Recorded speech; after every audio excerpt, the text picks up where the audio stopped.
سلام، خوش اومدید به کانال من، کانال زبان باز با تینا. امیدوارم که حالتون خوب باشه. یه توضیحاتی بدم درباره اینکه قراره چه ویدیویی تو کانال من باشه. یه ذره توضیح درباره خودم بدم. اسم من تینا. یه چند سالی هست که دارم زبان انگلیسی تدریس میکنم توی سطح کودک، نوجوان و بزرگسال.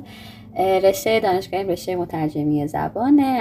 از بچگی توی فضای زبان بزرگ شدم، خیلی علاقه داشتم و یکم که بزرگتر شدم شروع کردم به تدریس. غیر از زبان انگلیسی، زبان ترکیم هم خوبه. جدیداً شروع کردم به یادگیری زبان فرانسوی. اینقدرم آلمانی بلدم.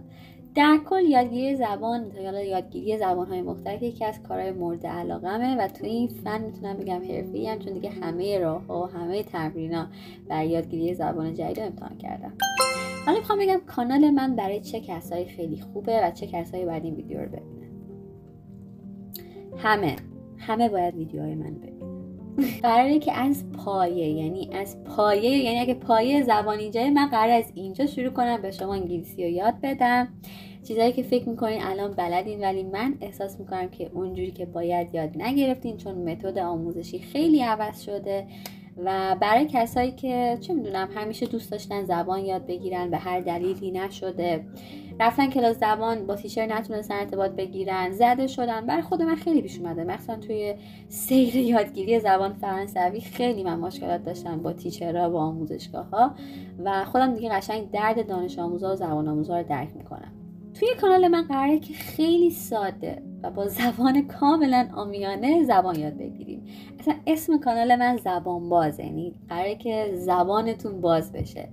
و این کانال برای کسایی که حالا هزینه کلاس زبان نداشتن، زده شدن، اصلا میخوام مرور کنن، مخصوصا برای زبان آموزای خودم که خیلی براشون سوال پیش میاد، به جای که من دوباره بخوام براشون هی وایس بگیرم توضیح بدم، یکی از ویدیوهام میفرستم میرن نگاه میکنن، خیلی راحت. یعنی این اصلا ایده که اینکه من کانال بزنم از همین اومد، برای اینکه بچه‌ها هی سوال میپرسیدن، من واقعا وقت نمیکردم هی جوابشون رو بدم. گفتم خب یه کانال میزنم، هم بقیه استفاده میکنن، هم خودم یاد میگیرم، هم جواب دانش آموزای خودم رو میدم.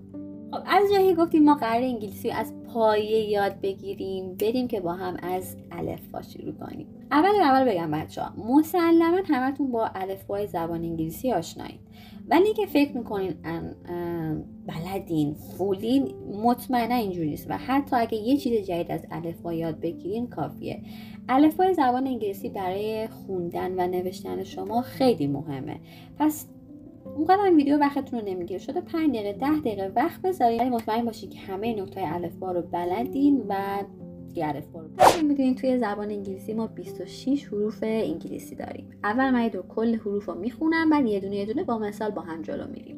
A B C D E F G H I J K L M N O P Q R S T U V W X Y Z.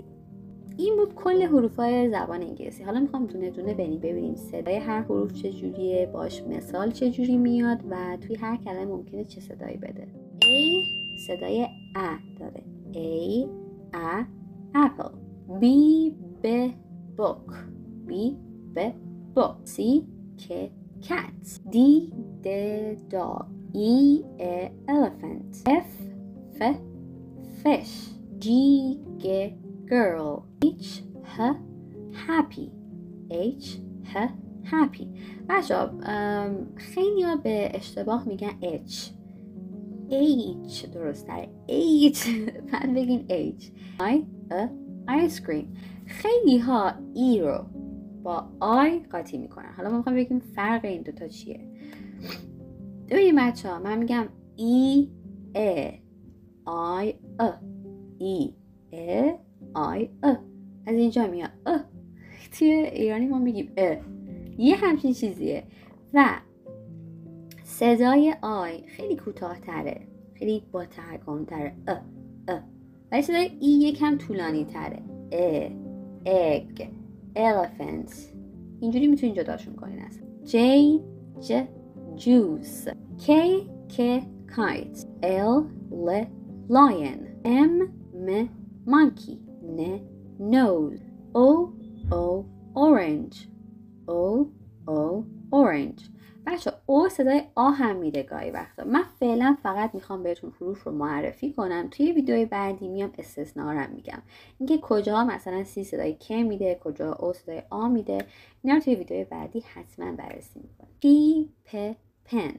Q Q queen. R R rabbit.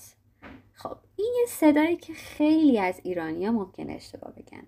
ر از اینجا میاد. ر. چرا ما میگیم اشتباه میگن ایرانی‌ها؟ چون توی فارسی باب شده که ما میگیم ر و درسته. مثلا میگم پرنده، خزنده که نه، پرنده، درنده. ر کاملا ر و از جلوی زبون من تلفظ میشه. ببینید ر. ولی ر که توی انگلیسی از اینجا میاد، اینجا ببینید میگیم throat، اینجوری میشه ر. rabbit، bird، girl. پس ببینید این صدا ر نیست، بازم دارم از اینجا میگم ر نیست، ر هستش، از اینجا باید بیاد.